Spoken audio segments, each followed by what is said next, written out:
ഈ മാച്ചിനെ സംബന്ധിച്ചിട്ട് നമ്മളെ സംബന്ധിച്ചിട്ടൊന്നുമില്ല, ഒരു പ്രാക്ടീസ് മാച്ച് വേറെ നോക്കാനില്ല. പക്ഷെ ശ്രീലങ്കയെ സംബന്ധിച്ചിട്ട് അവർ അസാധ്യമായിട്ട് അവർ കളിച്ചു എന്നുള്ളതാണ്.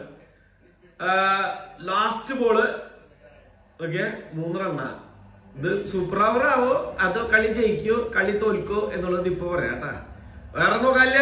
ഇതാണ് അതിന്റെ വൈബ്. പടക്കി പിള്ളേരെ ഒന്നും നോക്കണ്ട, ഒന്നും നോക്കണ്ട.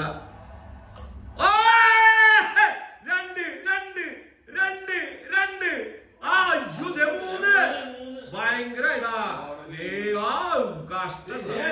കഷ്ടം എന്തുട്ടവര് കാണിക്കുന്നു എനിക്കൊന്നും മനസ്സിലാവില്ല. സൂപ്പർ ഓവർ കളിക്ക്, ഇതാണ് മാച്ച്. എന്തുട്ടും പറയാ, ഇതാണ് മാച്ചിലെ തോൽക്കുന്നു വിചാരിച്ചവരൊക്കെ ഒന്നും പറയാനില്ലല്ലോ. സംഭവം നന്നായിട്ട് ശ്രീലങ്ക അസാധ്യമായിട്ട് കളിച്ചിട്ടുണ്ടാ, വേറെ ഒന്നും എനിക്ക് ഇതിൽ പറയാനില്ല.